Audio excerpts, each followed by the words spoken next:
Hello and welcome to Sunrise Daily. We're coming to you live from Uyo in Akwa, Ibom State. I'm Chamberlain Uso. Yes, indeed, and it's a different, obvious, warm and beautiful environment. Good morning and welcome to Sunrise Daily on Channels Television. I am Bukola Samuel Wemimo. Well, many had expected a different outcome, speaking about being different concerning how the government was going to handle the ASU matter, or how the court was going to come through with ASU matter, because topmost on a lot of people's minds is they just wanted the students to get back to school, the lecturers to come to that agreement with government and ensure that everybody goes back to school. But alas, it wasn't what many expected, because already the lecturers are digging in, saying, well, the court, the industrial court, they order ASU to get back to school. And of course, there were questions concerning, wait a minute. So how does that address all the controversies that have been making the rounds before now? Because even ASU themselves have said, well, you know, the thing about this is there's courts of appeal, there's Supreme Court, and we intend to test all of those. So the big question is that what government really wants? Is that how they want to sort all of this out? Because they gave the impression that they really wanted all of this to end. But you know how court cases go. They may not just, you know, be attended to as quick as many would want to, because it's a process that they had to go through. NANS themselves too have said, look, this from their own perspective doesn't give a permanent solution, which is what everybody's seeking. And now, oh dear, you just wonder how all of this will end. What did you say yesterday, Chamberlain? You said the wheels of justice grind slowly. I hate to be reminded of that, but that's the way it is. Yes, indeed. You know, but the first thing is, how did we get here in the first place? A strike that has entered 7 months. And it's difficult not to align your sympathies with ASU. You know, you'd have been expecting, when that news broke, that, you know, federal government had taken ASU to court, that the court will rule in favor of ASU. You know, they're the ones at the receiving end here, and with the short end of the stick. But then again, see the outcome of the, you know, initial proceedings of court in favor of the federal government. Although the government had says no victor, no vanquished. It seems that this judgment is in the overriding public interest, you know. The judge may have been thinking about the students who have been at home for 7 months. And the students themselves, very surprising that they have aligned with their lecturer, saying that this, you know, doesn't solve anything. And indeed it does not.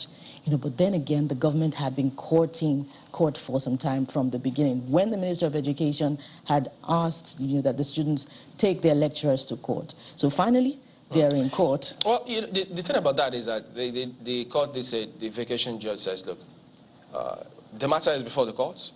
Get back to the classrooms pending the determination of the substantive matter. Because he said, the Trade Act says, look, once you bring that matter there, you have to go back until the whole matter is determined. But ASU will have none of it.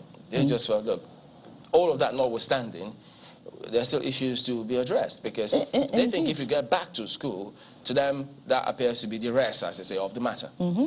Because then again, it's like, you know, making the federal government run away with what it's supposed to do, you know, not taking responsibility. And who has taken ASU to court?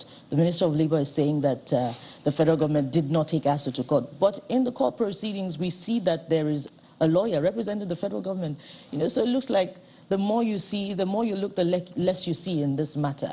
You know, but where does it lead us? How will these issues be resolved? Well, if it gives any hope, a more enduring solution. It doesn't appear as if there's any hope in sight. Well, what do we then make of what the president said, that, look, they will review their stance? Remember when he met with the vice chancellors? He says, well, we'll have a second look at our stance and see where we go from there. So if that is anything to go by, I mean, he's the president, if he said that. So probably this time around, we're just maybe pleasantly surprised. So you never can tell. I'm not too optimistic. Recall that the minister had said that do not, the president said that do not commit to, you know, any agreement that the federal government cannot afford to implement. Yeah, but so if it's the president, if he takes a step and says, okay, we'll see what we can do to ensure that people go back to, the lecturers go back to school.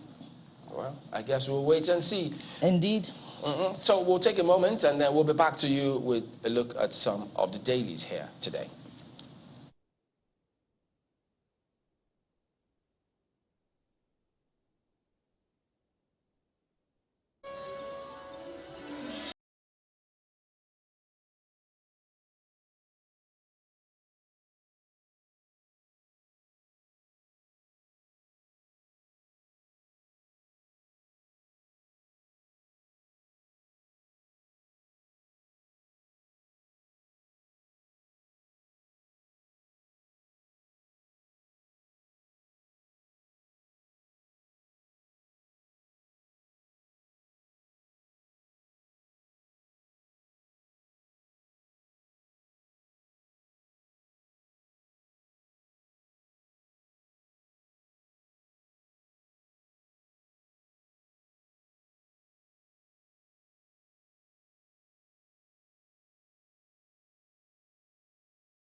Welcome back. Let's take you through some of the dailies here today. And boy, you could already expect what some of them will highlight. Let's start with the Vanguard, for instance. And they talk about the developments with the courts. Now, they're telling us the why component of this entire matter. Look at the lead on the front page here today. Why court ordered ASUU to call off 7-month-long strike. So then look at the first of the riders here. ASUU to appeal court order on resumption today, almost right away. It's a win-win situation, says Nance. Everybody's tired of strike. Parents, as expected. FG declared no victor, no vanquished. To order VCs to reopen varsities, adds it's within ASUU's rights to appeal. So that's the tricky part of this entire thing. So if you look at the narrative already coming through from government, remember, because you said, you just reminded also of what the government has said, that they didn't go to court, which ASUU rehashed as well. But if this narrative is anything to go by, to order VCs to reopen varsities, so you see why they thought this was the rest of the matter. And so if they had gone back to schools, if you order them to reopen, yeah, they reopen, does that mean that the lecturers will get back if they are reopened? So questions they need to answer. Because definitely ASUU is going to argue, or the lawyer is going to argue, whether this judgment infringes on the right of ASUU to collective bargaining, to protest, its rights to proper welfare, in the process of doing its work. So I guess that's the way the lawyers of ASUU would go in this matter. Yeah, so there you go. But look at this at the bottom strip as well. PDP crisis. I can't force ASUU to resign. Atiku insists we're out of your campaign council unless ASUU quits. Bode, that's ascribed to Wiki. And then you see Bode George, Jan, Ghana, Makinde, Dankwambo, Southwest Groups, back Wiki. So there's several other headlines here, but I have to skip the Mr. and Mrs. bit here this morning. But that is the Vanguard today. No, don't worry. We'll get to Mr. and Mrs. in due time. Maybe not today. But from the Vanguard newspapers, let's take a very quick look at the Daily Times. And the Daily Times is in total agreement with the Vanguard newspapers where the lead story is concerned. It goes thus: ASUU strike, Nance kicks against court judgment. Says court, that's the start of the riders, cannot force members of ASUU back to lecture. Threatens. Judge cites national interest for order, remits case file to CJ for reassignment. ASUU rejects court order, vows to appeal. And FG Hill's judgment says no victor, no vanquished. That's the big story. And of course, you'll find this one at the bottom strip of the paper. It's, the follow-up to the president's visit to the 77th session of the UN General Assembly. And it's captioned this way: Onga, Buhari restates adherence to constitutional term limits. Says Nigeria promoting democracy, rule of law in West Africa. It's a page 2 read on the Daily Times newspapers. Of course, there'll be sufficient time to go over the president's speech, what it captures, the areas, at the UN General Assembly. Now let's go above the nameplates to look at the political story there. PDP crisis. Atiku says party will move on with campaign as Wike allies pull out. The riders rendered thus reiterates ASUU's removal must follow PDP constitutional provisions.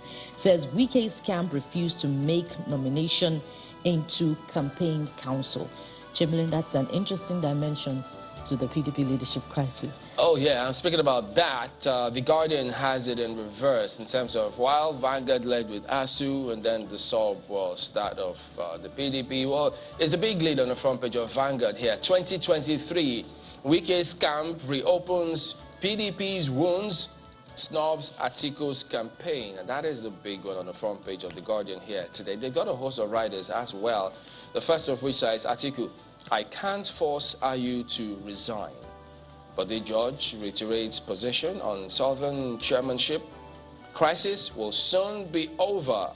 BOT chairman assures. He's been making the rounds as well. Last stop was in Benue, so perhaps you may have seen that as well. Oyo PDP Southwest Forum back Wike Makinde.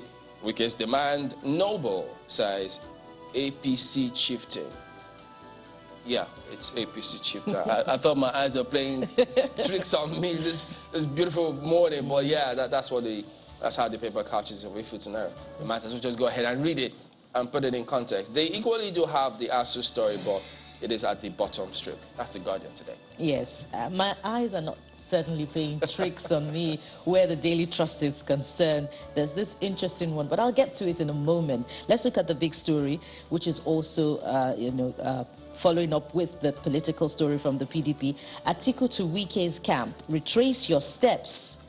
We won't participate in campaign under Ayu. That's the beginning of the riders, and it's attributed to Rivers governor's camp. Solution coming, BOT chair. Well, I like some healthy dose of optimism. You never know, something good will come out of it before the start of campaigns. Also, there's this one, crisis will benefit APC others, analysts. And now, there's this one also just beneath the nameplate, the middle portion to be precise. Shekaro remains NNPC's candidate for Kano Central. Chamberlain. NNPP? Yes, NNPP candidate for Kano Central. So that's why I said my eyes are certainly not playing tricks on me. But that's according to INEC. So we'll await the reaction of the former NNPP chieftain who has returned to the PDP. Yeah, so that's what they say in politics. Here. So you just never know, really.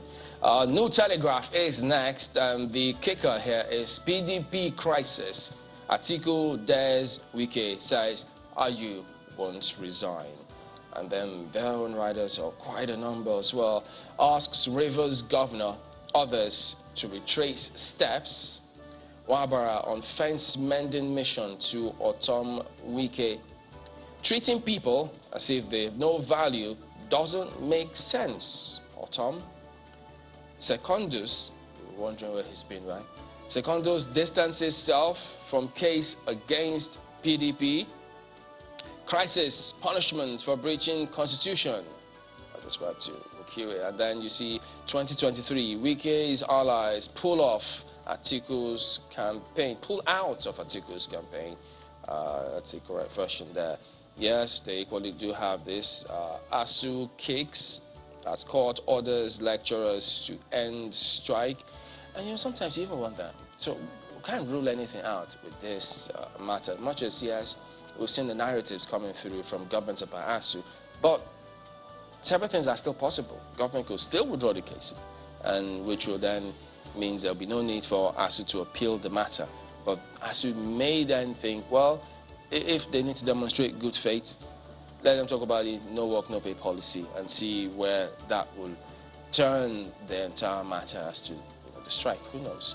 Well, in adjudication, there's always room for arbitration, so they could decide to withdraw the case from court and then, have a conversation, albeit under guided, counsel from their legal representatives. But the important thing is that there must be some form of responsibility on the part of the federal government. This is an agreement that dates back 2009. It can't be setting up, Chamberlain.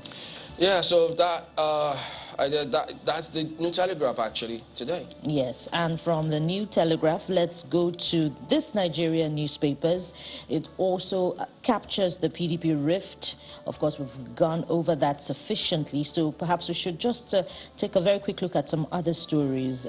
This one is beside the nameplate of this Nigerian newspapers, and it's on crude oil theft. Pengasson, NUPRC indict military security personnel. You'll find that story on page 8 of this Nigerian newspapers. Well, it must be an interesting read, and of course there must be follow-ups to that in the coming days.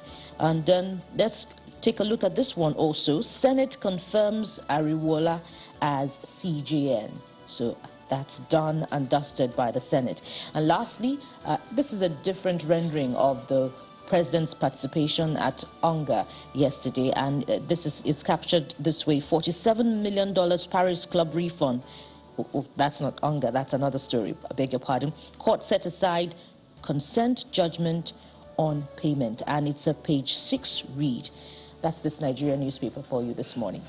Well, the president is not in the country at the moment. He's out of town, and the leadership reminds us of that with their kicker. Internal outing at Onga, PMB seeks debt pardon for Nigeria, pledges credible elections in 2023. I know some of the immediate questions. Okay, how did we handle the last time that we were pardoned, and how did we get here? Have we put in place measures to ensure that, well, if this happens again, are we going to ask for another debt pardon? What do we... several things I will go through your mind, but of course, who doesn't want that? I mean, yeah, it will be good, I reckon, for the economy and everything else, given the paucity of funds that the government keeps highlighting. But that is the big lead on the front page here today. But look at the writer. Wants reform of UN agencies, says Ukraine war making it difficult to tackle perennial issues. So that's and then you see the image of the president who spoke that's 2 p.m. Nigerian time, 9 a.m. over there. And then they have a bit of politics as well, just above that list story. PDP BOT intervenes as Wike's camp pulls out of Atiku's campaign cancel. So that is that one. And I think we shouldn't forget the speech. While there's a lot of politicking everywhere else, it's a health-related matter. Epidemic looms as flood unearths 200 corpses in Niger. Yeah, I'm speaking about which, I mean, there was a report about cardiology in the country as well, where the cardiologists, they were speaking at an event recently, and they were very quick to remind everyone that, look, 93% of Nigerian adults have high blood pressure. So they reminded us, in spite of all you do, remember, take care of your heart. Despite investment in teaching hospitals, cross-border states of the Federation, the important thing is that access to health is still, the cost now is still pretty high, and many Nigerians cannot afford it, and there's still a lot of out-of-pocket spending where health is concerned. Well, there isn't much of health on the front page of the Nigerian News Direct this morning. It also captures the PDP story, the rift within the opposition party. But there are other stories that we might as well take a look at from the Nigerian News Direct. There's this one just beneath the big story. Climate change meeting. Buhari reiterates Nigeria's strong commitment to energy master plan. I recall just some weeks back, the vice president was in the United States, where he made a strong case for debt for climate. So, well, the president is following up on that, and there's been some commitments secured in that regard, and the government spokespersons are speaking very much in high regard about the energy transition master plan. Let's see how that goes. There's also this one, as it has to do with energy. It's very much at the bottom strip of the Nigerian News Direct. Nigeria needs more gas power plants to meet country's energy demand. Of course, that can't be said enough, particularly because the cost of cooking gas has hit the roof in 2022 alone, 101%. That's a figure being quoted, Chamberlain. And moms, can testify. I can testify about how much. That's too kind. How much? They feel the pinch too, remember? You do? That's feel the pinch well, too. I don't know about that.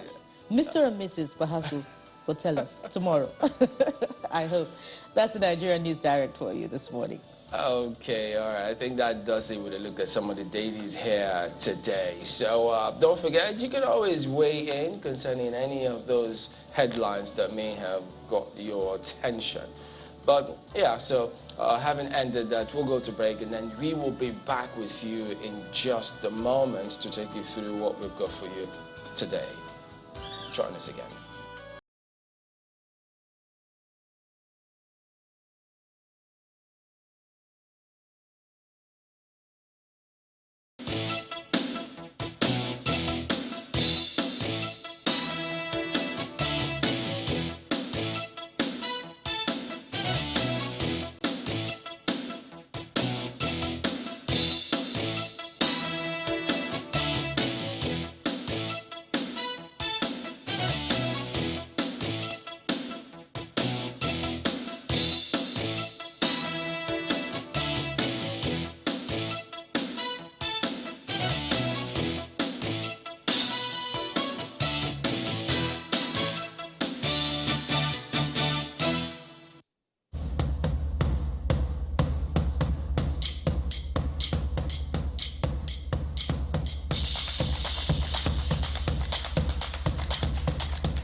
Welcome back to Sunrise Daily. We're coming to you live from Uyo, the capital of Akwa Ibom State. We're commemorating the 35th anniversary of the formation of the state. And now we're joined by His Excellency, Emmanuel, Governor of Akwa Ibom State. Good morning, and thank you for joining us today. Good morning, Chamberlain. Good morning, Buki. Good morning. Good morning, Akwa Ibomites, wherever you're watching me from, all over the world. Congratulations for 35 years of existence as a state. Well, yeah, it's 7 years plus for you in office, and you're winding down. And incidentally, if you look through all the dailies here, everything is talking about almost your party is all over the place. Does this in any way take away from what you're supposed to be focusing on today? Well, once again, let me use this platform and say congratulations, Akwa Ibomites, anywhere you are across the globe.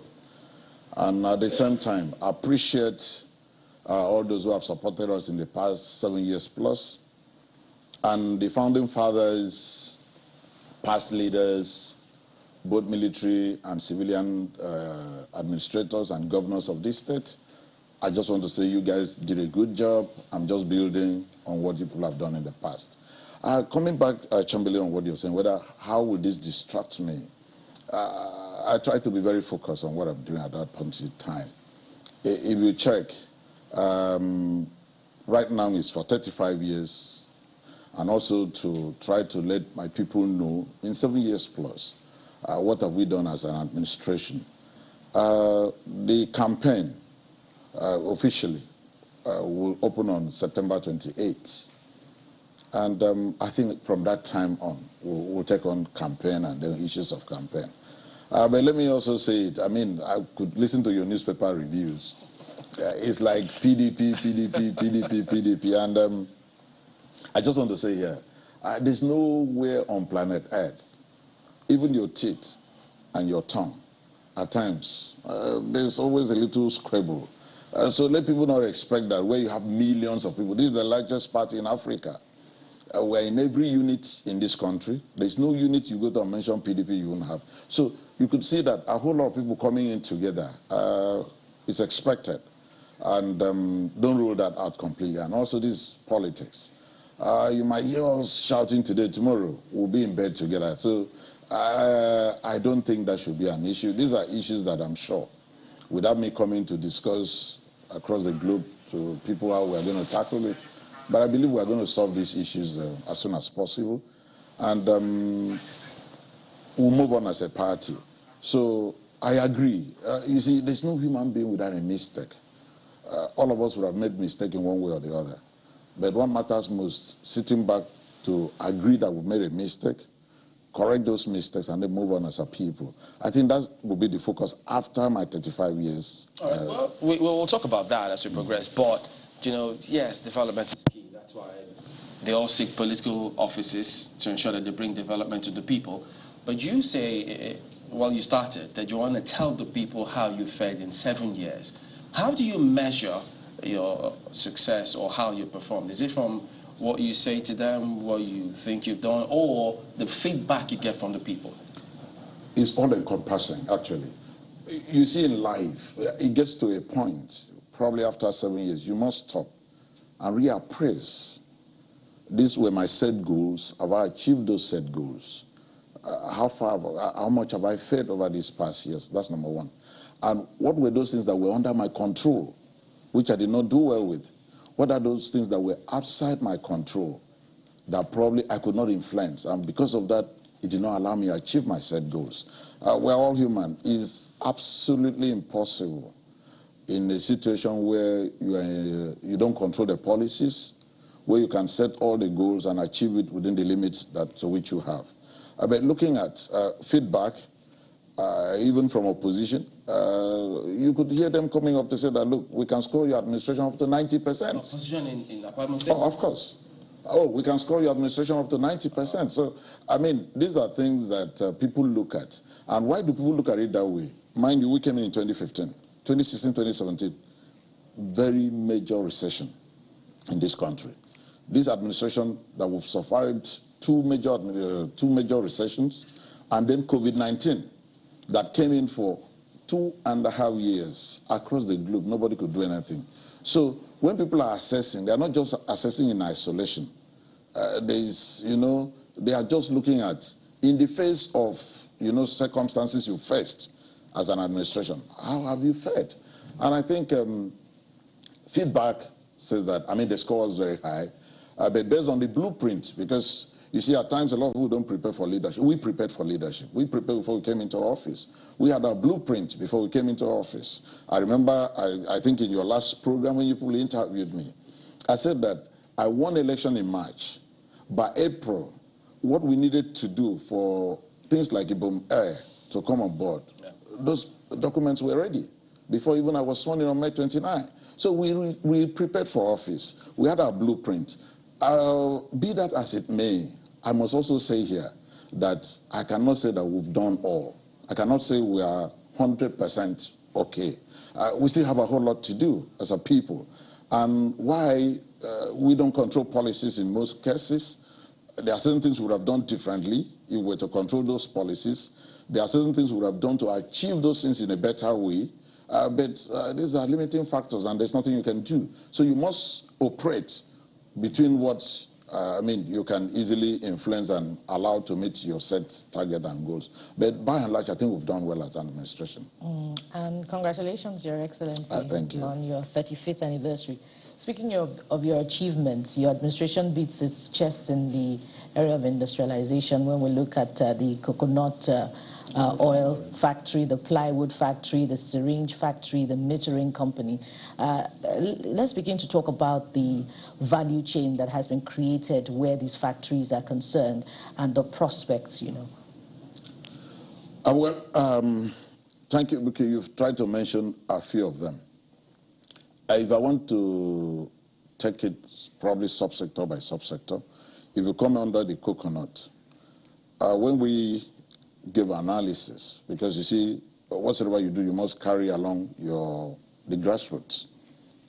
I was born to see a situation where coconut, whenever you mention coconut, the first thing people remember is coconut rice and how to chew coconut, eat coconut. I said, well, if you drive around this region, coconut can yield for 99 years and it's still yielding. The one my grandfather planted is still yielding. So I had to have a rethink. If God gave us something of this nature, it means there could be other uses. And by the time we research, we discovered that coconut has 365 uses, which means that when God created coconut, every day of your life, there's a use for coconut, 365. We said, well, we cannot just limit ourselves to only, eating coconut day in there. So we tried to get into a research. And outside that, we were challenged because every day we can't ignore it. The whole world is telling you, look, it's coming to a point where your crude oil will not sell the way you're thinking today. And these estates, majorly our revenue comes from crude oil. So we now start to think, what are those other areas that God has blessed us with that we can actually derive revenue in the nearest future? And we need to diversify now. We need to think outside the box now. So if in our area you don't put fertilizer in coconut here, the soil naturally will give you the kind of yield you never expected. You don't do much. Just leave the coconut in the ground, come back. And I also want to say, not just coconut, even the palm trees you see here, over close to 90% of the palm trees you see in this region is planted by God. We just woke up and we saw it. And some of them have been there even during the time of our fathers and our forefathers. So what I'm trying to say is, a lot of these things have other uses, but it's only that at times we get a little bit laid back because we have crude oil, we have gas. No, but we want to come out of that now and find an alternative, and also find alternative sources of revenue. That's what actually challenged our minds. So we now say that, look, what is it like in the world market? That's when we discovered that a liter of virgin coconut crude oil goes for $6. And I think I'm not a mathematician, I think about 221 liters make what we call a barrel in comparison with the crude oil. So if you multiply that by 6, you know how much coconut fetches. As of today, palm oil in the international market is as high as crude oil. And there was a time palm oil was even much higher in terms of price. So how can we have all these things and then we don't find uses for them in order to earn revenue and also increase, the per capita. Because if you see a whole lot of our people, this one are things that will not give you any stress. What do you do to coconuts? So in terms of value chain, the village woman or that man inside the village who has coconuts can also plug that coconut, get the revenue from it. Once he gets to the factory, we'll give him money back. And he can use that money, pay school fees. The factory people will take the coconut, process it. Nothing is wasted in that coconut. Even though our main, pointer is towards the virgin crude oil. But if you get there, every single aspect, there's nothing that is thrown out of that coconut. Everything will have a sub-use. And if you look at that in terms of value chain, from the time that coconut comes out of the farm, and mind you, we're also doing a plantation. Our target was to bring in 2 million seedlings. As of today, we're well over 1 million. And sometime in October, we're doing another thing we call Coconut Day. We have that. We had it last year. We do it all the time. We are also launching another Coconut Day. Where in one day, the last time we did that, in one day, we planted 300,000 seedlings in one day. Distributed to secondary schools, to all local government areas, and then to also the ministry, each individual. On that same day, personally, I planted like 50 stands of the seedlings. So in one day, we just shared 300,000. And this year, we want to do 500,000. Reason being that if we can get onto 2 million seedlings, certainly, the people we are going to import the hybrid, in the nearest future, they will also be coming to us. Mind you, some people, like Malaysia, I've read about it, came here, picked seedlings of our palm fruit, and today, they are major exporters of palm oil. So we're also looking at this. We can also replicate this as a state. Where are you in your target? For the in my target right now, I don't want to be exact because you don't know how many have survived. But in my target, based on what I have in the records, we are just slightly above 1 million. That's why we want to be a little bit more aggressive in our Coconut Day this October to do 500,000 seedlings. So that before I leave, we would have planted 2 million. Knowing fully well that the whole 2 million might not survive. But that factory uses 1 million nuts every day to process in 3 different shifts. And if you check the hybrid, it can sprout up to 4 or 5 bunches. Each bunch on the hybrid does about between 45 and 57 per bunch. And if it sprouts 4 bunches and then you do that, it means that with 1 million stand, you can easily feed that factory on daily basis without going outside to actually import, or probably from the local market. So what that would now do is that it will give us room as soon as possible to expand the capacity of, if not double it, and then meet the international market. And I believe it's going to be a major source of revenue earning and foreign exchange for the state. Or virgin oil, the only offshoot of products that the factory will be processing? What are the other byproducts? There will be feeds from there, animal feeds from there, from the chaff of those coconuts. Then if you check the chaff while they are trying to get it out of it, use that for carpets.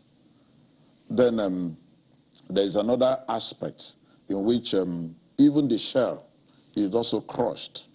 And then people come to buy that for other uses. So there's from absolute begin to end, there's not even a single thing that is wasted. I'm sure if you went through all that process, there are a lot of chemical processes that each of them can actually be used for. But for now, as a state, I'm only interested in the animal feeds and then the virgin crude oil. All others we sell as byproducts to the secondary markets so that they can actually use it, and then we still earn good money out of that. But we've not started exporting. If you look at those storage tanks, there's a particular tonnage we want to achieve before when we start the export. And then we also need ISO certification for our quality, so that we can actually achieve the competitive international prices. And this does not only stop with coconut. I don't know, we are doing similar thing to other areas, and I'm sure when the question directs towards that direction, I will get to across. But Your Excellency, Akwa Ibom State is not new to industrialization. If you go back to the old Cross River State where you had the biscuit factory, the Kwa Steel, but what sustainability structure do you have in place? Because not much can be said of those industries anymore. So when you leave office in a few months, what is on ground to sustain? Exactly this question you're asking me all the journalists across Nigeria came and asked me, I think it was on Monday evening, he said, what solution do you have to get this sustained? Because you see the mistake we made in the past, and let me sit up to answer you that, was that we forgot that governance carry a whole lot. Like Akwa Ibom estimated population here is 7.9 million. You can't carry 7.9 million destinies, and then you don't look at somebody with a traceable, I use that word, traceable source or traceable, proof of hard work, which means that people we will look at over time as we run. And I also mentioned this in one of my interviews. I say, if you're looking for MD of channels today, oh my God, 2 pages of qualification of the MD of channels. Oh, it must BSc, PhD, this number of years of experience. He must have done this, he must have done that. Why do you do that? Because that channels is a going concern. You want channels to survive today, tomorrow, and the rest of them. So you look at, first of all, how do you build management team, which is also what I think we are beginning to learn in this part of the world. So a simple solution or simple answer to what you're saying is that who comes after me has a whole lot to do. Is he an entrepreneur? Does he have that entrepreneurial spirit? Has this person ever run a kiosk? Because I keep saying, so if you cannot run a kiosk, you cannot run a multinational. And if you cannot run a multinational, you cannot run a group of people like this. So it goes a long way to play out. So simple is that the man after me is an entrepreneur. The man after me has been running chains of businesses. The man after me had been in corporate world. He understands corporate governance. He understands risk management. And he understands the essence to keep this running. So the only solution there is we will be lucky this time around that the man after me is a businessman. He understands it. Is that already decided? That has to be decided at the polls. You see, even God spoke with faith. The Bible says he spoke those things as if they that were not, as if they are. So I have to speak in faith that the man after me should be able to possess those qualities. The thing about this is that the people too have to decide who the person will be at the end of the day. They will, but I still have to speak with faith. I understand that. But the thing about this is that much as successors, governors, they always say that, look, the mark of leadership is if you can get a good succession plan. Correct. Of people to follow through and ensure that things keep going. But how much of that can we as a system, a country, rely on? Because there are governors who may not even care or who comes afterwards. So shouldn't we extend that or develop that to the extent that the system naturally brings up those kinds of people such that you may not necessarily have to bother so much about who takes over? That succession or continuity comes naturally to us. Simple. That's why some of us are in politics. When I came into politics, I said I'm a professional in politics.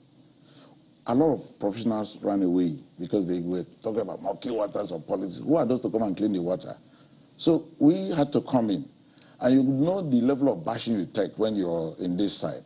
So if nobody wants to, answer all sort of names, get through like the right people will never come in. So some of us had to be that guinea pig and then take the bold steps. And I believe we'll get that right. And you see, talking about succession plan, I just want to limit myself to my state. I think my state we've been blessed with the past leaders. So we've always have good leaders. And mind you, this is a state where we were created 35 years ago. You couldn't even have a major road. You couldn't have access road. You couldn't have a whole lot of things. But today, all those things are not done within 1 year. So that's why I give credit to all the past leaders. And when you're talking the issue of succession, mind you, Nigerians are getting more exposed. If you even listen to the outcry now, there are so many things that played well in the past that will not work in 2023. So many things. And I don't want to be specific about them so that I don't get misquoted. But so many things that played back in the past that you won't have in 2023. So I think we made mistakes in the past. We're trying to correct those mistakes. You'll be shocked that in so many states these days, I took spent the other time to go through the profile of some of those aspiring, and even some of the candidates that a lot of states across the country is fielding up now, you see a whole lot of quality people. People that you can see, I talked about that trace of hard work in the past. People you know that at least these people have managed resources before, and they know what it means. These people understand the basic critical success factors. Because I believe if you can manage 200, 500, 10,000 people in a corporate organization, management principles are basically almost the same. The only thing is you just, magnify on what you're doing and then take it on a larger scale and then try and see what you can do. And even though you might not always get it right in that way, it's a mixture of so many. Of course, that's why you have the cabinet. That's why you have the ESCO. That's why we have other people working with you. That's why in terms of politics and democracy that we are running, you have the executive, the legislature, and then the judiciary. So it's not just about you. And I just want to appreciate that the mindset of Nigeria now, the exposure that we're having now in terms of democracy in 2023 will be a different ballgame. People are going for quality. People are going for those who can deliver. If you've never delivered on the bottom line before, you wouldn't even appreciate that now. So a lot of things will change. And we need that paradigm shift in order to achieve where we're going to. Because when you're talking about succession and succession plan, at times people try to be selfish or looking at me, forgetting that you are just one individual out of 7.9 million people. So what we are thinking about here is not about Udom. It's not about any other person. It's about the people. It's about the next generation. That's why I'm so confident, and I was speaking in faith also, that my people have come to realize that for us to move forward and build on the gains of the past administrations, that we will need somebody who has this background. Because I started by telling you that if Channels today is looking for an MD, go and check, will be up to 2 pages of who they are looking for. So in politics, people are also beginning to be aware of that. So if we need a successor to build on what other governors have done in the past, especially in the past 7 years, what we put on ground, the economic foundation we've laid. So apparently they are looking for somebody who can also be able to build on that. And they should be able to tell you, these are the qualifications of this person. And that's why I could speak confidently in faith too, that our people are aware. They've come to that awareness, they've come to that realization. And they've also reached that agreement that this is the direction that we'll go. And so I think whoever is coming in has got to, the people will ensure that the person has it all together. Economic policies. Oh, sure. You see, gone are those days, so even at the center, you see a whole lot of things that will happen in 2023. I don't want to preempt it. I'm not God.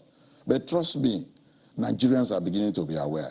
Who is not feeling the pains today of the economic hardship anywhere? And you could see the way I was talking passionately, that in the nearest future, oil and gas may not play again. So do we sleep, fold our hands and sleep, and when it comes and when it dawns and so we just wake up one morning? We don't have revenue to run the state.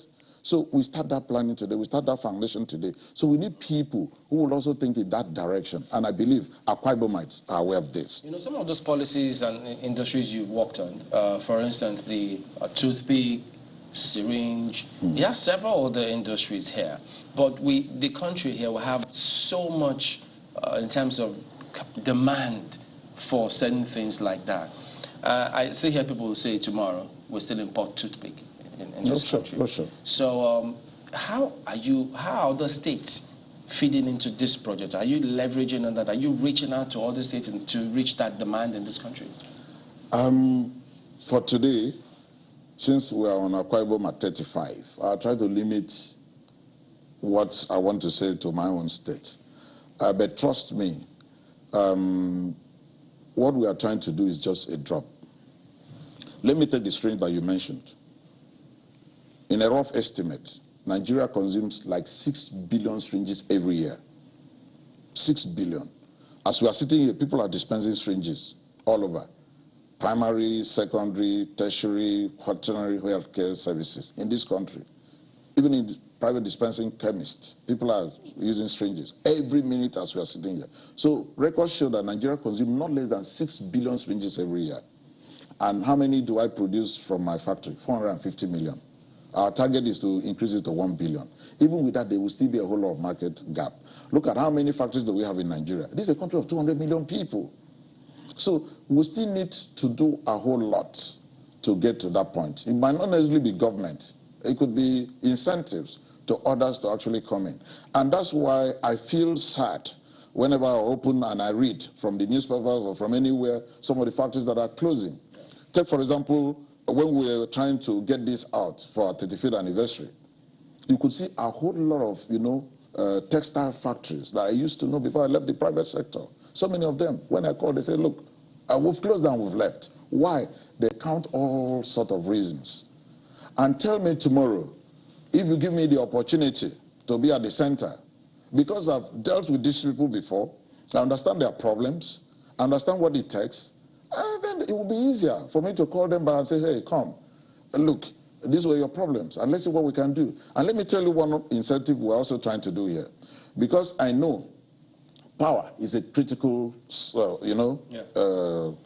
demand for these people to survive. As of today, as a state, we generate 150 megawatts of electricity every day. And we don't even have the transmission line to evacuate. To the national grid? No, we don't have transmission line. That's what I'm saying. We can't even evacuate. We can't evacuate. At times when we try to evacuate 70 megawatts out of 115, the line will drop. So what are we trying to do now is we're trying to see how we can actually make use of a whole lot of that within these industries, which is what informed us building the substation at that the Vice President commissioned. Even with that, we still need a lot of collaboration, more association with TCN. And we generate, we don't have license to distribute. We can't even come near transmission. And so you could see a whole lot of capacity wasted. How can I generate 150 megawatts of electricity every day? And then my target was to do power for all, for my people. So you cannot actually say, oh, Udom, you did not deliver on your power for all. I've made bold steps. I applied for a license for distribution to set up a utility company as a state and own a distribution company, which is something very simple. This is elementary basis of management. But Chamberlain, I tell you for how many years now, the license is not yet out. I've set up the structure, I've set up the framework. Okay, I build a substation. I hope you know by the way we are structured, even that substation, once I finish building, I hand over to TCN because I don't control transmission. So you could see when I started in my opening statement, there are a lot of things you have, great ideas, but because you don't control certain policies from start to finish, it becomes a little bit difficult for you to get it implemented.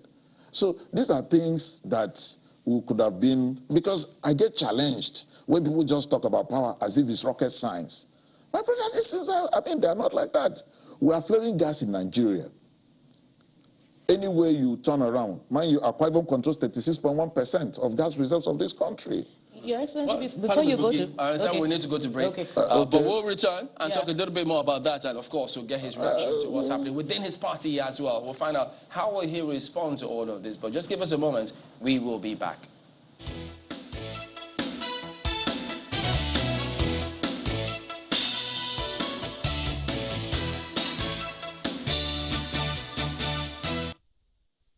Welcome back to Sunrise Daily. We're coming to you live from Uyo in Akwa Ibom State, where they're commemorating the 35th anniversary of the creation of the state, and it's 7 years plus for His Excellency, who we're with here this morning, Emmanuel, Governor of Akwa Ibom State. While you were speaking about TCN, we know government has said, look, the narrative is, we're not sure we should privatize TCN because of the security implication. Correct. But what do you think about that? You see, the problem we're having in this part of the world is that we don't have a clear model of what stands for us. At times, if we want to implement a model, IMF model, this model, that model, in those early days when we were much younger, there's something they used to call environment-induced diagnostic processes or models or procedures, depending on the environment of usage. What that means is you take probably the best ideas you're getting from somewhere, add to your socio-cultural and, what will fit your environment, the style of your people, the mindset of your people, and blend it and come up with something that can work. So we cannot outrightly say, even the ones we privatize, what structure did we set up in place? Today, the structure of distribution company that were set up cannot deliver. So why can't we come back and say, no, we didn't do it right? Can we get it right this time? I keep comparing electricity with telecoms. Your driver can forgo his lunch this afternoon to buy a recharge card or to recharge his airtime. Let me use it that way. And meanwhile, as we are talking here, a lot of our systems are running at home using electricity. But now our telephone, we're not incurring any cost because we are not using it. It's idle, especially in terms of voice. Except we set up something in terms of data that is running. So it means that there's a lot more in terms of value that we could derive if we can get it right under electricity. So, and I keep saying so, everything that we need, God has provided for us. Number one thing that is needed everywhere in the world they are looking for is gas. And here we are throwing the gas away. So there's a whole lot that could be done. These things are not rocket sciences. And at times I feel, not that we don't know what to do, it's probably, I don't know where I cannot say it, but I think it's the right time we just look at some of the models that we are using. If those models cannot work here, let's use a model that can work for us as a people. Are you going to try perhaps a gas-powered industrial estate or to support the industries, the flour mills and the rest? Answer is yes. Today, you know, the gas processing plant that feeds Ibom Power is located here in Eket. So we have gas processing plant already with the little done by, you know, a corporate organization.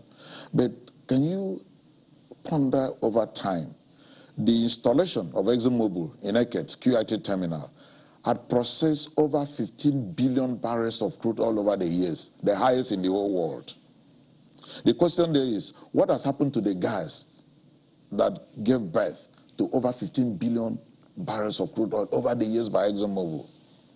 Today, NSIA had to almost like beg ExxonMobil to bring only 400 million scf from offshore, onshore, so that we can use for ammonia fertilizer plant in Ikorosi and probably give part to our industrial park that we want to build.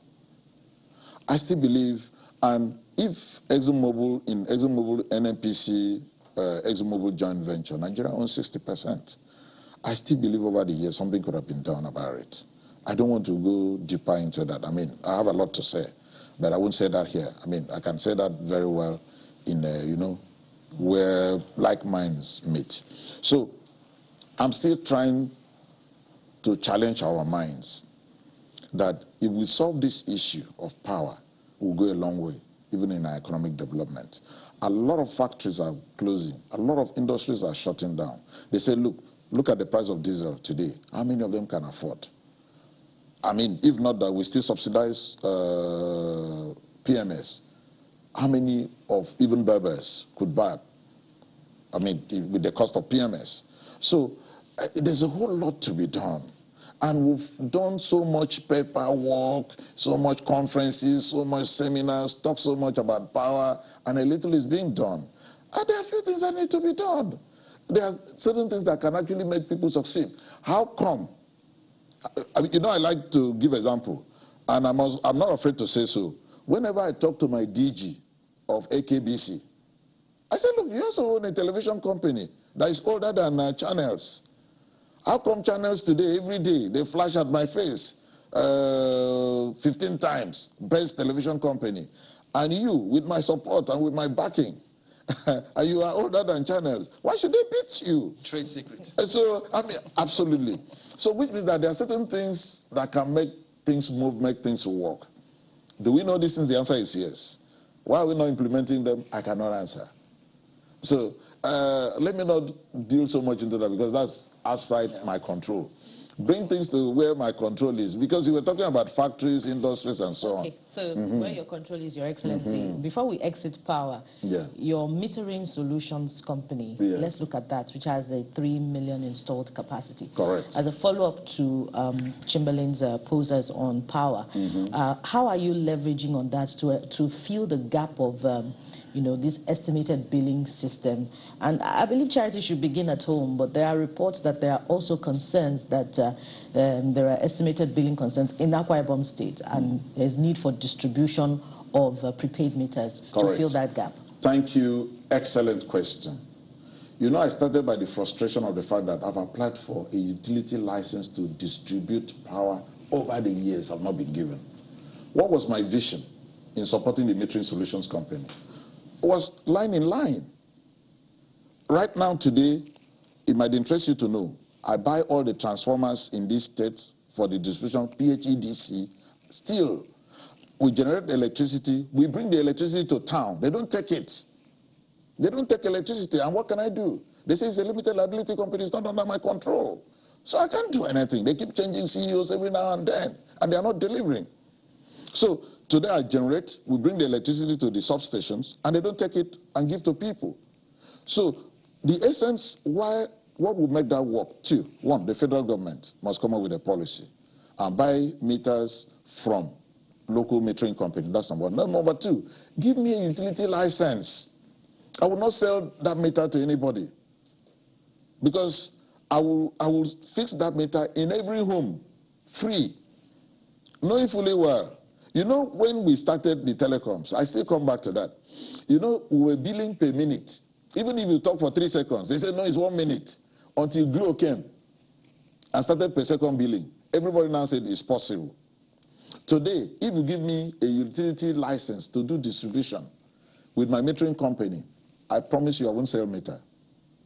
I'll fix this meter in people and then pay as you earn. But at the same time, you know, Africa is not easy to develop. I must also confess that to you.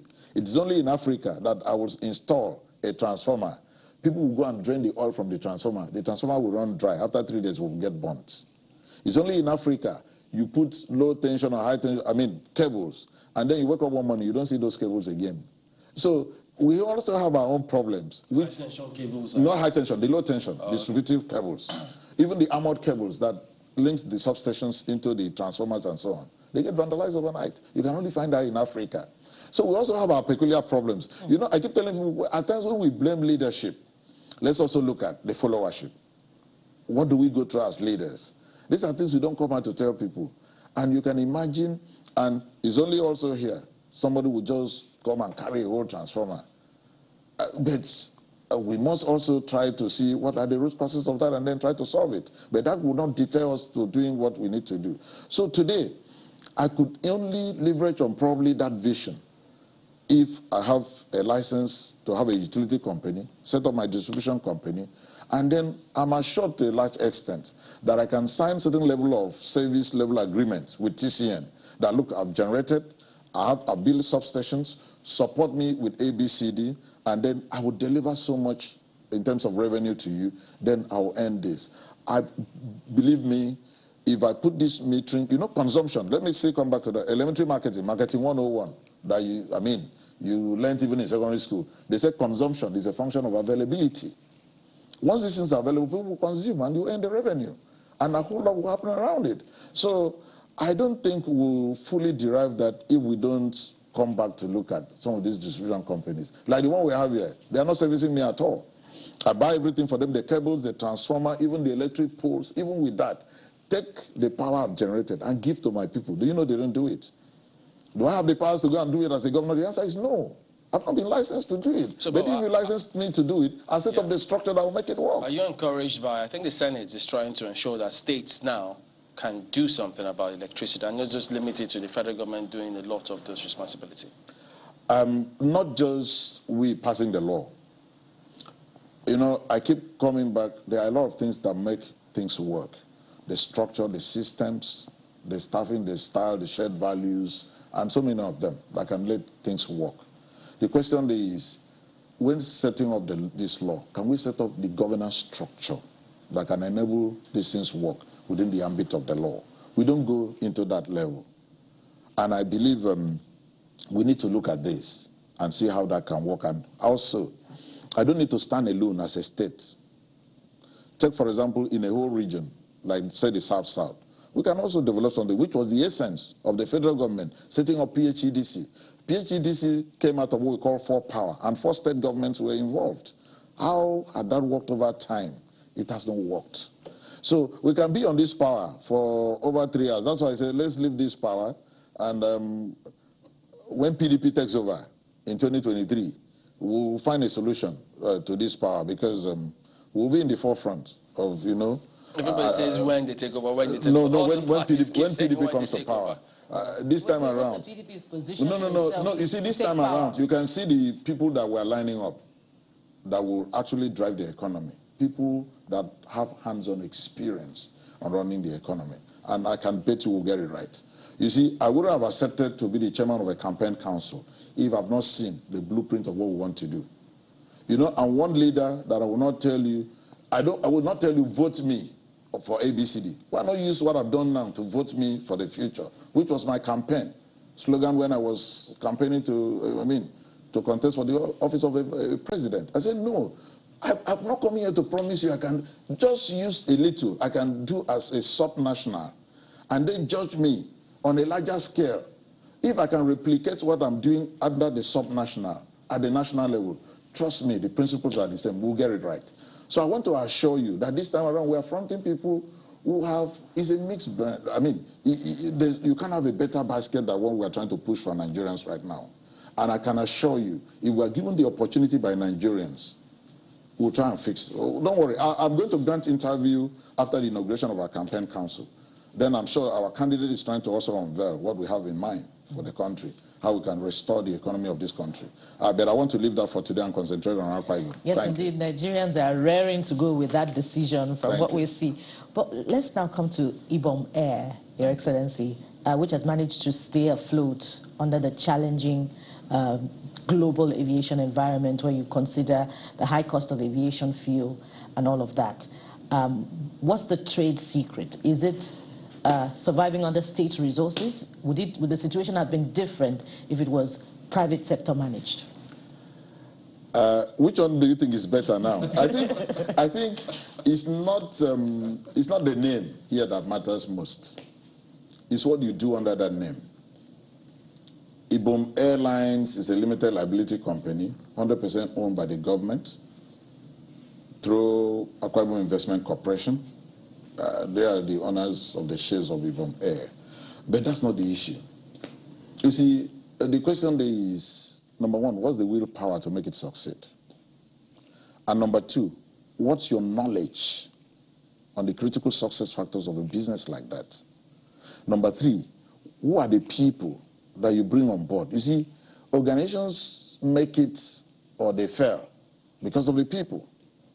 So who are the people? So by the time you put all these things together, and then you see, I just asked you, how come I cannot compare my state TV with channels in terms of revenue? It's only that our people are very professional too, like you people. But we don't earn the same revenue you are earning. We don't have the number of adverts that you have. So you see, there are a lot of things involved. These are simple principles of management. And whether it's owned by the state government or it's not owned by the state government is not the issue. The question is, the people handling it, have they been able to put things in place that can make it work? I still talk about risk management. I still talk about corporate governance structure. If you look today, in terms of capitalization, everything about airline, whether we like it or not, no matter the exchange rate of Naira, dollar is still dollar in the international market. There's no aspect of aviation business that is run with local currency. All indexed on foreign currency. So that's the common denominator that we're all using. So irrespective of that, the question is, if we look at the capitalization of Ibom Air, how much is it? But the question, what the answer will be, is that we've succeeded in putting the right structure, the right systems, the right culture, the right staffing, and the right management style that can actually enable us run as a company and succeed. And if we also look at why is it successful, from the governor to the least person in that place are people that understand these critical success factors. So, it makes it easier for us. As I'm sitting here, no matter what happens, I cannot pick up a phone and then deviate from what they do there. No, I cannot do it. It might interest you to know, even as a governor, you can cross-check with the company. Even as a governor, I don't have a single person I've ever recommended for Ibom Air to hire. I've never done it. Go and check with the management, they will tell you. I don't do that. So we have our own sets, procedures, principles, and things that we have to work on. And we follow the book. And we train these people. get them exposed, also try to understand why are others succeeding. When we wanted to form, we said, look, if you go to Ethiopia, Ethiopian Airlines earn a whole lot. In fact, that's what is selling Ethiopia as a country. It's Ethiopian Airlines. How did they make it? Why do they succeed? Other airlines that have survived over the period of time, how did they succeed? That's the most important thing. Mind you, it's not just money that run an airline. It's not even an aircraft that run an airline. I still keep telling you, the best doctor you can find or the best surgeon on earth might not be able to run a hospital. It could be the best surgeon. The best captain you find in the cockpit might not be able to run an airline. But is Ibom Air making profit under this stifling business environment?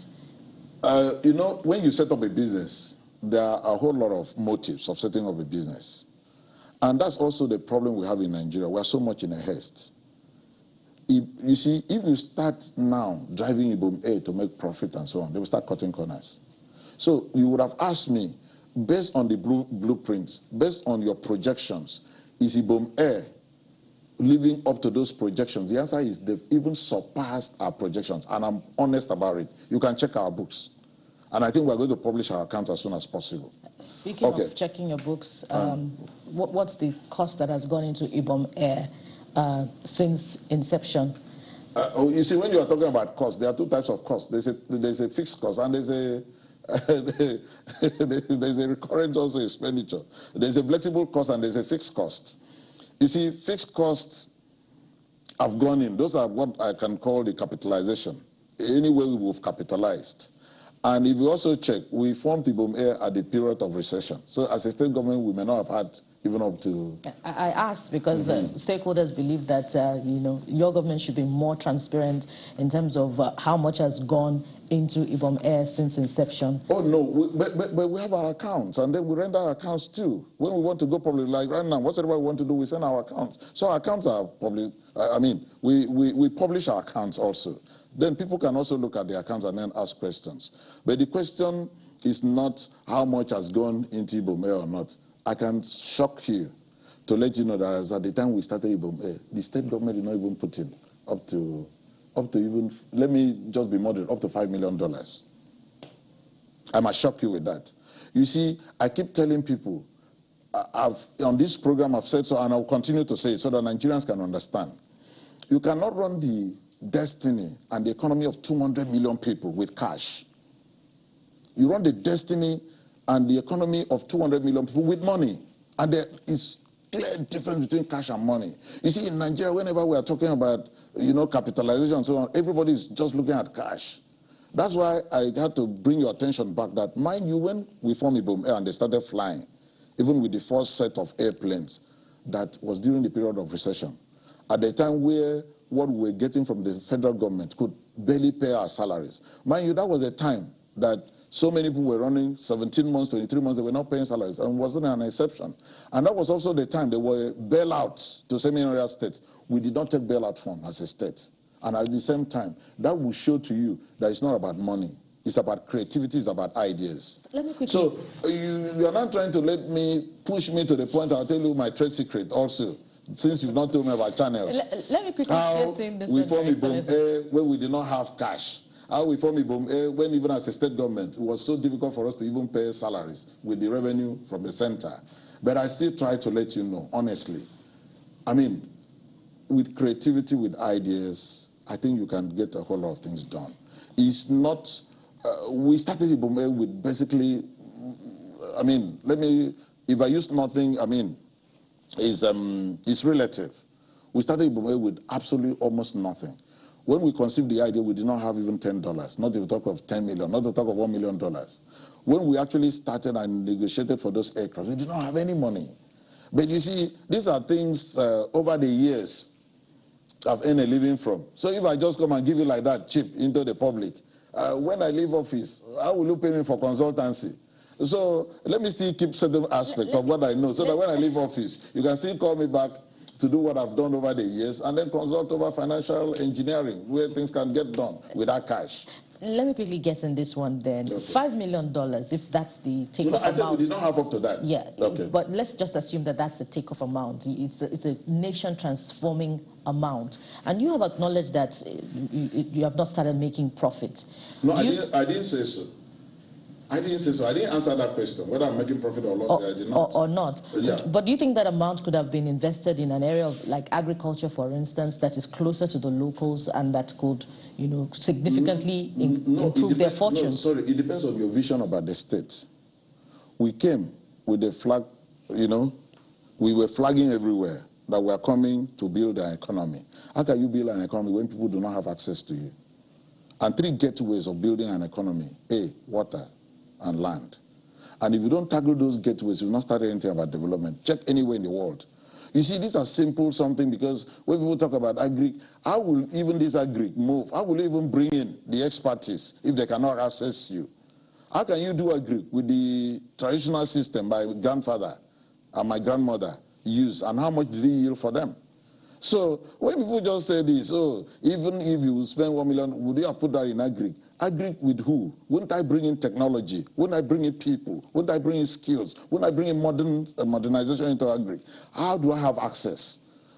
Somebody coming to Nigeria, sitting in Lagos, he doesn't have a flight to Uyo. He doesn't know how he will get to Uyo. How will he come and bring his skills or his knowledge down here?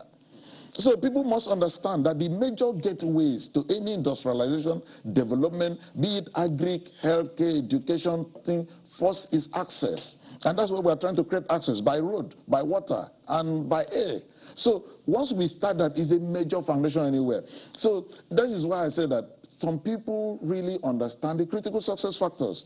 Because once I can create that access, and mind you, even when you're talking about agriculture, this and all that, once people get access to you, people, okay, when we had the first set of investors that were interested in even our ranch, our rice mill, and also our greenhouses, the first thing they commented was that, look, the place is accessible, so they can put in money. So today we are trying to, in fact, we have a fertilizer blending plant. We are trying to set up ammonia and a bigger, you know, fertilizer, raw material, things that you can blend to form fertilizers in Akwa. One of the major things they look at is, can we access the state? So when you're coming in for development, you don't just be a little bit myopic in thinking, oh, I just need to build. If you build school and nobody can access to bring knowledge, that school becomes a building. Speaking about roads, Your Excellency, we see that you're doing this 10-lane road, trying to create access in several other areas. But how much of indigenous engineers, how much have they benefited or leveraged on all this construction you're doing? You know, you just hit the nail on the head. The 10-lane road that you are referring to, with rainbow fountains everywhere, is done by indigenous contractor. HENSEC Integrated Services is one of the legacies of this government, that we are raising these local engineers. Verini is local, Benest, HENSEC, you can name a whole lot of them. These are people who are from Akwa that we are building up. These are people from Akwa that we are making them tomorrow to be the JBs of this nation. If anybody drives on that 10-lane road today, you'll be hard-pressed to believe that that's a local contractor that had done that job. Quality job. And you see, the vision of what we are doing, trying to, you know, prepare, you know, a proper economic flow in terms of land transportation across the state, starts right from the airport. You know, you've talked a lot about aviation development, I'm sure. You've seen the kind of taxiway we are doing there. The taxiway we are doing is a taxiway that whenever we want to resurface the main runway, all we need to do is to move the approach light on that taxiway. It can take A220 300 series, can take, in fact, it can even land a 777, because it's purely a runway we are running today, we are constructing today, we're calling it a taxiway. Why? Because we also have to learn. You see, what gave us that idea was, I remember when they closed the main runway in Abuja, was a major issue, almost like closing the country.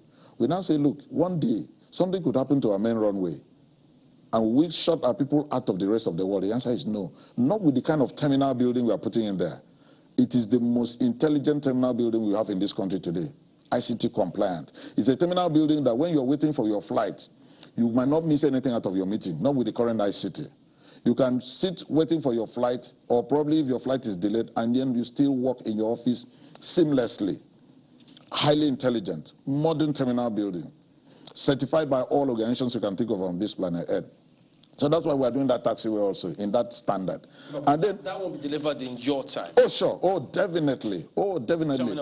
Chamberlain, if you come by 31st of December, on your way out now, just stop and see the extent of work done. As of today, at least the escalators, a lot of things are being done there. Just stop and see how far we've gone. And you can see the taxiway. We've finished more than 80% of that job. The rest is just on that left-hand side. These things will all be delivered. But the whole issue down is, when you are coming down, you know, it looks like a canopy when you're approaching it. When you're coming out, you enter, first of all, a 6-lane road at that point. As you enter the town, that road will take you into a 8-lane road. As you come to the center of the town, where you have all the rainbow fountains, welcoming you into the city with great lightings, then it circulates you 10 lanes. Exactly what you see in so many developed worlds. I mean, we copy what we see, and that's the essence of exposure. You go to a lot of developed nations, I mean, especially towards the, I mean, you know the area I'm talking about. So you come out of 6, you enter 8. Come out of 8, you enter 10. That's exactly what we are trying to do in order to get into the town.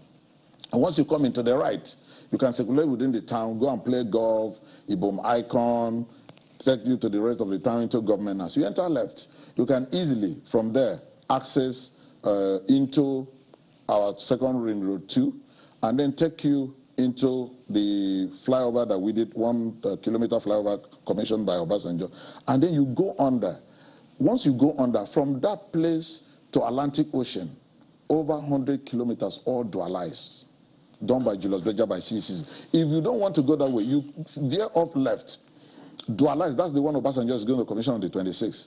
24.3 kilometers dualized with lightings every. So even at night you drive, will still be at daytime. We'll take you straight to East-West Road. Once you get to East-West Road, then you link Port Harcourt, you link the rest of the world. So these are economically well-designed roads to take economic activities within, outside, in circulation within the state. So when you're talking about road, our road network, we don't just wake up. Apart from internal roads, that's why I commission internal roads separately. As of today, I think we've done about 113 and commission, not ongoing, and commission 113 internal roads. So those major highways are all dualized, linking up different areas. There's hardly any local government today that you go, you won't see a construction work going on. And we're trying to link up all local government areas. You know, you spoke about initially that there'll be a time in this country where we will not have to depend on oil resources. Correct. We need to look inwards. Correct. So is there a target? Because can all of these things, well, clearly they can't be achieved, I mean, present-day Akwa without the resources coming from oil. Okay. But is there a target in the future wherein the states will be self-sufficient without necessarily depending on oil resources? Let me take you on 2 segments on that answer. Number 1, you see, why did God give you resources? You know, everywhere, under our Dakada's philosophy, we let people to understand in the renewal of their minds that what you have is all that you need to get to where you want to get to. So today, what God has given me is needed to get certain things done. How well am I using what God has given me determines what God will give me tomorrow. That's number 1. Then number 2, I must also be slothful to think that whatsoever have a beginning might not have an end. That's why we're setting the target. Our target must also align with the world target. We are not trying to separate ourselves. If the world say, look, by 2030, your crude oil, we will only be needing gas from you, we won't need your oil. I think I read somewhere, I don't want to be misquoted, but I think I read somewhere, one of the car companies said that they've stopped manufacturing cars that are driving on petrol and diesel. So, one of the car companies, I think this week I've seen that, either they've stopped or they've set the target on when to stop. So today, the target about Akwa Ibom is also aligning with the target of the world. The world says 2030, 2032 is our target. That's why we are starting what we are starting today. That's why we are looking at what we are looking at. That's why we look at how will we generate internal revenue. That's why also We believe God has given us a whole lot. You know, we have the longest shoreline in this country, 129 kilometers. It's water. Go to Singapore, it's all about water. What are we doing with that water? Which is also the third thing I wanted to talk about. What are we doing with that? So we're thinking outside the box. How can we make use of this? We cannot have 129 kilometers of the shoreline, and then we don't turn it to economic value. What is there in Singapore outside that? In terms of human resources, we're also trying as much as practical. I'm sure you can hear Akwa making names everywhere.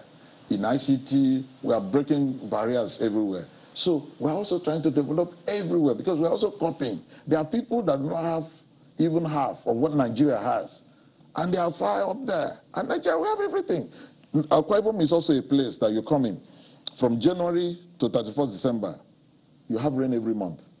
Evergreen. We're also looking at how can we turn that, even though what we have in terms of land mass is quite small. But the little we have, what can we make out of it? So these are areas we review on daily basis, which is also the area I'm trying to talk about, that our people are getting aware that, look, we need people that can harness these resources and make our life better. Okay. Based on the foundation laid. But that will also feature when we return in just a moment, I know. But you'll talk about those, so don't go away. We'll be right back.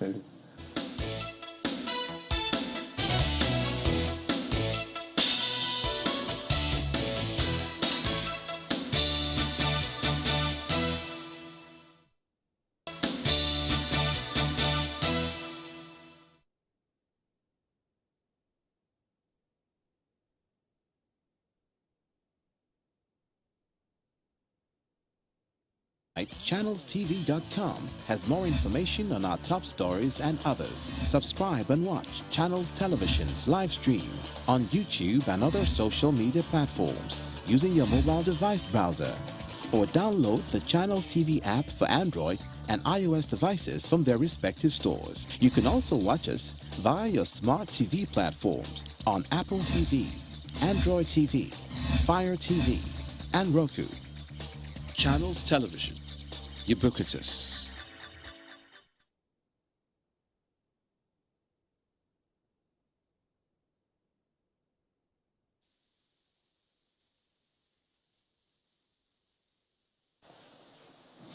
Welcome back to Sunrise Daily. We're coming to you live from Uyo in Akwa Ibom State. They're commemorating the 35th anniversary of the state. The governor is 7 years plus in office, is winding down. We've been talking about some of the programs that has happened in his time.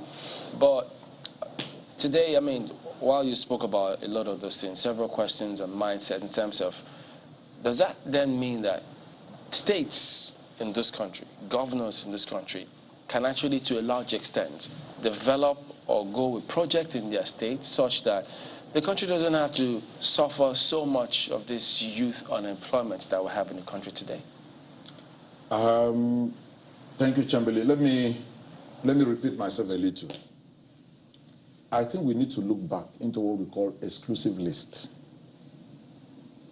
There are so many things, there's so much concentration on the center, and render the states not being able to operate very well. I'm serious about this.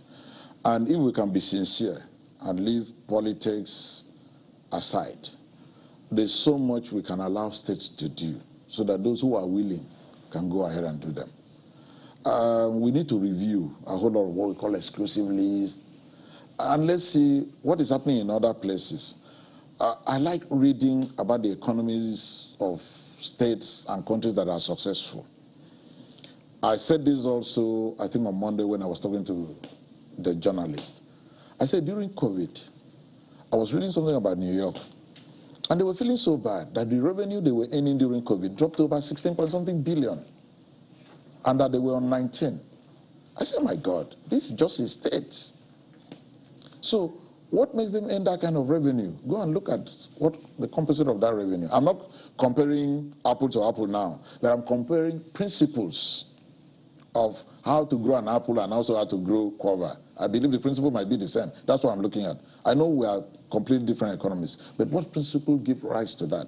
What makes you think that I would not want to be like them? Not to talk of California. I don't even go there. The sixth largest economy in the world. So I still believe, well, we need to look at, in an economic eye, certain things that are in our constitution, which we can as well try to decentralize, like to make states work. I've talked about exclusive list. And, you know, some things like this that are of national issues, you don't go to the minutest detail because the understanding of everybody might not be the same. So I try not to say all. And a lot of these things, I keep promising Nigerians, we'll look at them when PDP comes into. I'm coming. Then, if we look at that, you see that it will help states a whole lot to develop. Take, for example, you know, we're talking about this power. Like today, I cannot do anything on this shoreline. Everything must go back to MPA. There are a lot of decisions I cannot take, except it goes back. For me to even bring an aircraft that is new to fly here, a whole lot of bottlenecks. Don't even want to go into that. I can bet you a whole lot of bottlenecks you need to cross. We are making it so difficult to do business. The ease of doing business is not easy. Let me put it that way. And if I can go through what I'm going through as a state government, you can imagine what a normal businessman will go through. And I keep asking people, why are you charging X amount in this country, charging us this amount? They say the climate. You know what they mean by climate there? Is the economic conditions, the business conditions, the business environment is a little bit harsh. And what makes them harsh is policy. In this power, look at the number of regulatory agencies we have on power alone. Why do we need all that? And we are the cause of our problem. We have NEC, we have this, we have that, all within the electricity. So the electricity is not even there. So what are they regulating? Well, speaking about states, is there anything that governors, because I'm not sure people have heard governors speak about ASU strike as much as people want them to. So, and besides, this agreement that they signed with government was as far back as 2009, when your party was in power at the time. Is there anything that can be done, or governors can do, to ensure that we don't find ourselves where we are today? ASU, they can't seem to agree with government in terms of what to do, how to move forward. Chimbili, that's a tough question. Do you know why I say it's a tough question? Because it will lead me to say certain things I don't want to say. And I don't want to sound as if, oh, I'm saying this because I'm PDP, I'm saying it because of, you know, everything in Nigeria zeroes down to, oh, it's because it's this, it's because it's that. Coming back to ASU, I remember when we were doing a program, Bishop Coker, when Jonathan was speaking, he said even in his time, there was an ASU strike. He had meetings with them, they got it resolved, and the rest of them. But I can also tell you that even in the face of these ASU strikes, there are a lot of tertiary institutions owned by state governments that are running, that are keeping to promises. So if some of these state governments can keep to the promises with their own tertiary institutions, I think also, I believe, I don't know the pulse of the federal government, I believe they can also keep it. And another thing is, it is one thing for you to give me this glass of water. The approach also matters in everything that you do. The approach also matters. Even when you want me to come to an understanding of your predicament, approach also will come to play here. So I'm not part of the negotiating committee with ASU. So I would not exactly know. So that I don't comment on things I don't have full knowledge about, so that I don't comment wrongly. And I try not to delve into matters that I don't have full knowledge of. So as of today, what they discuss in the round table, I don't have a full grasp of it. I don't want to believe on only things I read in social media or things I read in newspaper. If I'm deep in there to have a clearer understanding, I would have told you this is the issue. But it is wrong to say that governors, we've deliberated about this in governors' meeting over and over again. We've talked about this even at NEC meeting all over. So ASU strike is something that features in every meeting that governors hold. But the question is, we are just a subnational. And ASU is totally, the ASU strike, this one they are holding, is purely under the national. So we cannot just come and usurp their own powers. I hope you know it. We can only try to mediate, and I think the Governors Forum have done that over and over again. And we've tried to see how this can be resolved. And it affects us a whole lot. There's something people must also know. The governors are the people at the grassroots. How many people go to Abuja? There are millions of people in all the states that have never reached Abuja before. How many people can Abuja take So we are the main people. Everything that happens even in the federal government, the blame is on the state governor. People don't know the difference when it comes to state. Whether that thing has to do, there's economic hardship, that you have a little, that can influence it, the whole blame will be on the state governor. So, but to say that state governors are so interested in this, and it affects us directly. Because whatsoever comes out of that negatively, the first impact is on the state. So we are so much affected, and if there's anything that could be done, honestly, we believe the center can still get this thing resolved so that, and who are these children? They are all our children. Let's even forget about the ASU strike. Chamberlain, a lot of these people in the universities, all of us, parents, we are paying their school fees. They are our children. And how can a child enter university and he doesn't know when he's going to graduate? Meanwhile, the same people, in the same country, will go to a private university. The day they enter, they know the day they are leaving. But in public universities, they don't know. So we are worried. We actually want this to come, let there be a resolution of this matter as soon as possible. Well, these students, they are in states, so we hope that governors can apply some pressure, on the federal government. We are actually doing that. Yeah. We're actually doing that. We're actually also talking, we cannot go directly. I keep saying so. Nigerian Governors Forum is deeply involved in this negotiation. Deeply involved. And we are negotiating, and we are hoping that very soon the two parties should be able to agree. 5 minutes to go. But so we need to just ask you. Well, your friend, your colleague, Governor Nyesom Wike, and some of his other colleagues and some other members of your party yesterday said that they're pulling out of the campaign council, which you chair. I know you said you'll speak about campaign council when it's inaugurated, but it's all over the place today. So what if they announce that they will not support the PDP, they will support another political party? How would your party respond? Chamberlain, I listened to the newspaper review, and I discovered that a lot of attention given to PDP, crisis, this and that and that. And I have one policy. Certain things I believe are things that could be done in a house. I don't take them outside. This is a family business. And you mentioned Nyesom Wike is my brother. You all know that. So, and I agree as a party. Do you know one thing about politics? Let's leave PDP aside. One thing I discovered about politics and life, people should try to do what they say they will do. That's the cause of some of the problems.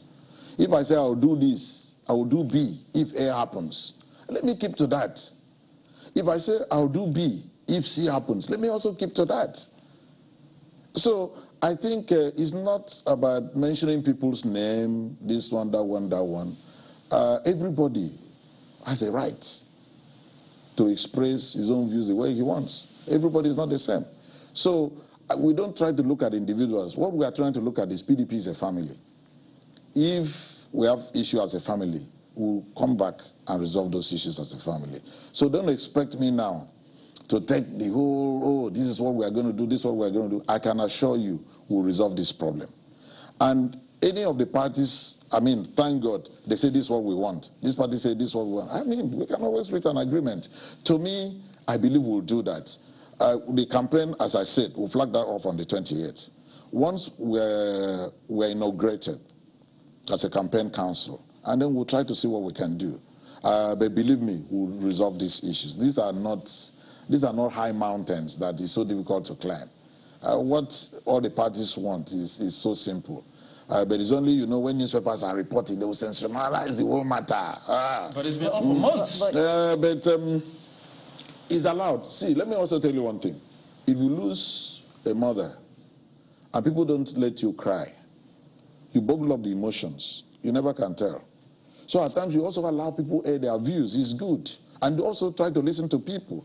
So I think we should develop listening ears and listen to people and listen to complaints and so on and do something about it. That's why I'm assuring you that there's time for everything. That was the time for everybody to air their own views, their grievances and so on. Then there will be a time we'll come back home and say, okay, we've heard you. Let's do A, B, C, D. Your Excellency. Whether we'll resolve this, the answer is yes. It's a family affair. We'll resolve it. Your Excellency, in going forward, sometimes you may have to go backward. I promised myself I'll ask you this question. Your friend, Governor Nyesom Wike, had said just after the primaries that some southern governors betrayed him. Do you perhaps fall into that category? What was your role during the primaries? Because you were also an aspirant. See, I contested an election. Election I contested, I can't come back and say certain things. That's my personal style. It can't be because of politics. You change my lifestyle like that overnight. Mind you, politics came to meet some of us with some traits that we have as human beings and also as leaders. So today, you asking me about the election I contested, I think it wouldn't be nice, because even the leadership book that I read every day, he said, remember ye not the former things, behold I do a new thing. So if God himself will tell me, remember ye not the former things, behold I do a new thing, who am I for you to want to take me back to former things that God is telling me not to remember, that he wants to do a new thing? I'm interested in the new thing. That's why I say it's a family affair. We'll come back and chart a new course that we can win election in 2023, and I'm sure we'll win. So don't worry. I mean, people are just so much interested. This, that. Leave us alone. But what's your relationship with him now? Excellent. We are brothers. Excellent. Are you prevailing on him to reconsider? Brothers don't come and discuss what is inside their bedroom to outsiders. Why do you want to know what we discuss? It's important. It's material. No, I thought when I said we are conversation. I thought when I said we are brothers, you should be satisfied with that. How can two brothers discuss something inside their father's house and then come and say that outside? It's wrong now. We can't do that. But isn't that part of what's causing the rift? Because two brothers discussed. One said he was going to do something. Were you the there? person didn't do it. Were you there? One of the brothers said No, were you there? It also depends. Which brother? You know, there's half brother, and there's full brother. But they're brothers. And there's blood brother, and there's a brother-in-law. So I'm saying this is my blood brother. So what blood brothers discuss inside, they don't take it outside. But Your Excellency, if you were blood brothers, full brothers, whatever capacity of brothers, aren't you supposed to be at that meeting where they took their decision? Which decision? By his right hand. Which decision? That they were going to withdraw from the campaign council. We didn't see you there. No, don't worry about that now. I mean, you see, I've told you something here. We sensationalize matters a whole lot. Let me also say something here. You see, what we try to do is we try to box individuals to our own lifestyle. It cannot work like that. We're all adults, so we know what is good for us, we know what is right for us. So allow people to air their views. This is always a problem. But don't also ignore people, which is also the problem we're having.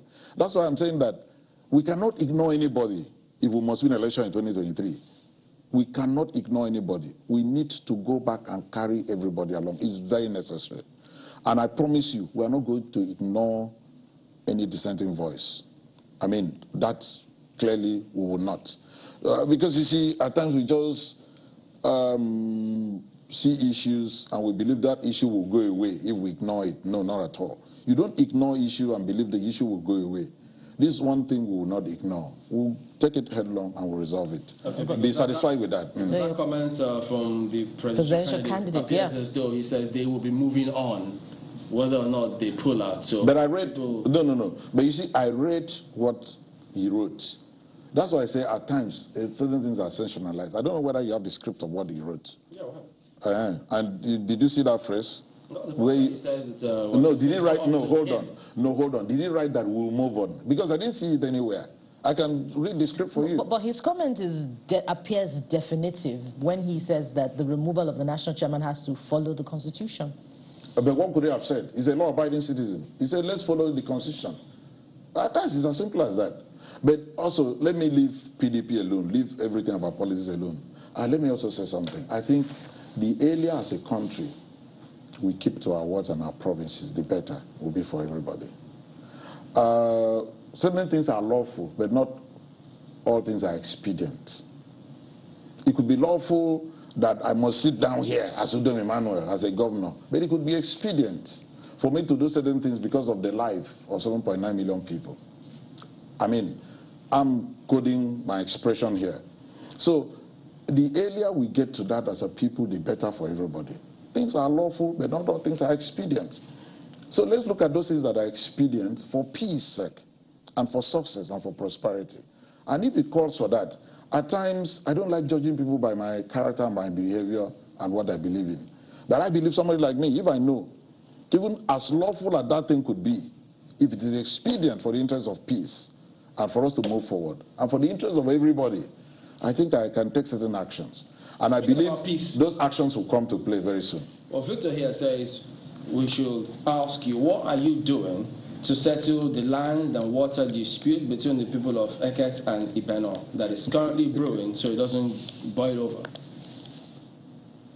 These are things I was saying. They want peace too. Yeah. No, but if people say currently brewing, Chamberlain, I think if there's one state that we thank God for peace is this state. I was asked in an interview, I say, if you are a governor for 7 years, what would you like to be known for?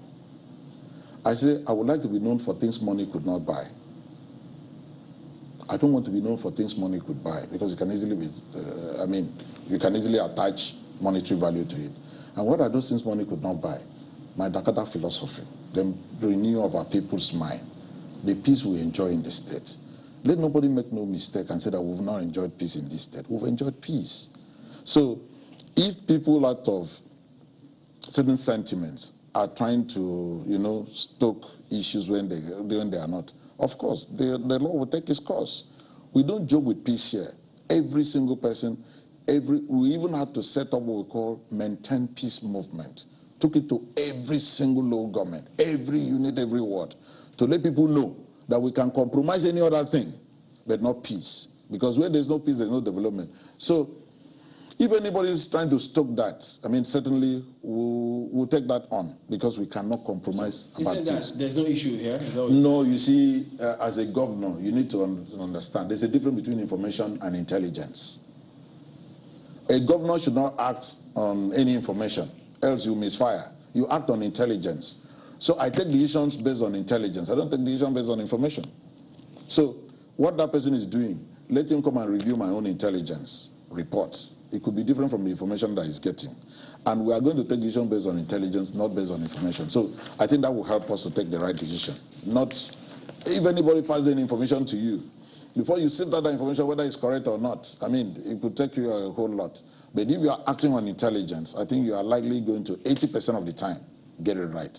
But my intelligence reports could be slightly different. And let them also know that we will not, I keep warning people, we will not compromise the peace we are enjoying for any reason.